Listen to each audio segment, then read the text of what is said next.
Hello YouTube. This will be my second episode of first chapter readings from my personal book collection. And this one I've been very excited to read, and it was such a good read and very suspenseful, and I really loved so many different parts of this novel a lot.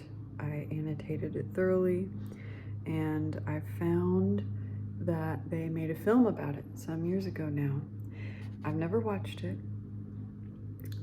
I just know that I really enjoyed this book, and I wanted to share a first chapter reading with this one.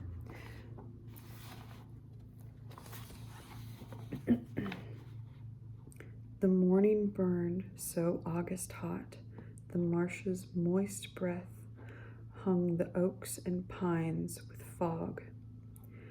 The palmetto branches stood unusually quiet except for the low, slow flap of a heron's wings lifting from the lagoon. And when Kaya, only 6 at the time, heard the screen door slap, standing on the stool, she stopped scrubbing grits from the pot and lowered it into the basin of worn-out suds.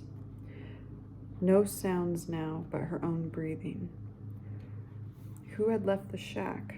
Not Ma. She never let the door slam. But when Kaya ran to the porch, she saw her mother in a long brown skirt, kick pleats nipping at her ankles, as she walked down the sandy lane in high heels.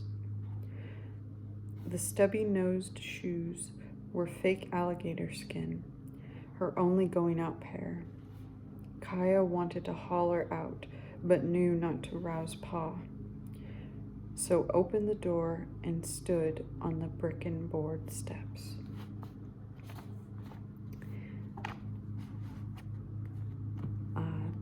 This book was very good and very sad, and based on how that first chapter was, I bet you can guess it's a Southern novel.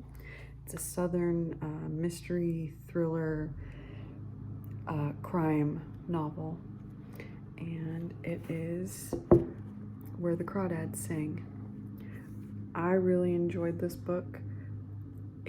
I love the first character's point of view, not only with the way she describes things, but, well, the way the author also describes the environment, or maybe how it is people interact, how it is in the third person, how characters interact with one another, and it's nice.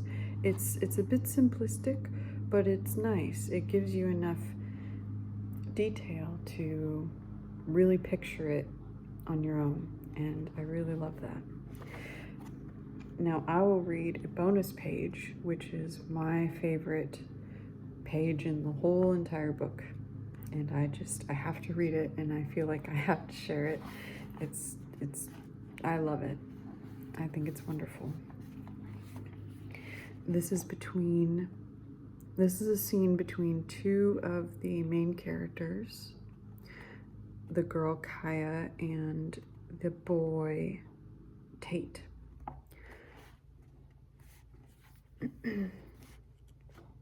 They slept the first night on the beach, and he moved into the shack with her the next day, packing and unpacking within a single tide, as sand creatures do.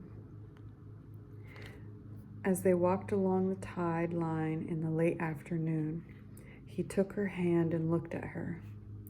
"Will you marry me, Kaya?" "We are married, like the geese," she said. "Okay, I can live with that." Each morning they rose at dawn, and while Tate percolated coffee, Kaya fried corn fritters in Ma's old iron skillet, blackened and dented, or stirred grits and eggs as sunrise eased over the lagoon. The heron posing one-legged in the mist, they cruised estuaries, waded waterways, and slipped through narrow streams, collecting feathers and amoebas.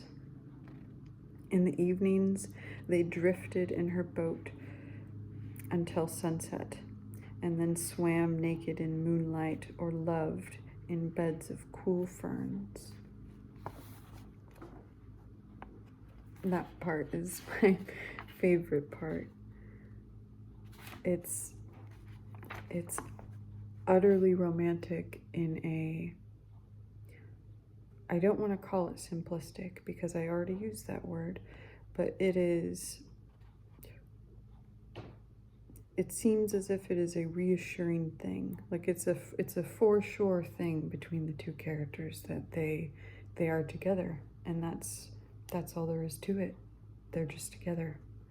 And I think that's a very beautiful thing, that two people can be with one another and it's just a matter of fact. There's no talking about it, there's no discussing it, it just is. And I think that's really wonderful. And I'm happy for them, even if they're fictional characters. But this book is a very good read, especially if you want to read just something, anything. It's interesting. You get to figure out the mystery behind the murder that takes place in the novel. And it's almost eye-opening is what I would call it. Very eye-opening. And I would recommend this book to anybody for such an interesting and enjoyable read. But that was the first chapter reading of Where the Crawdads Sing by Delia Owens, and I highly, highly recommend it. Thank you for watching.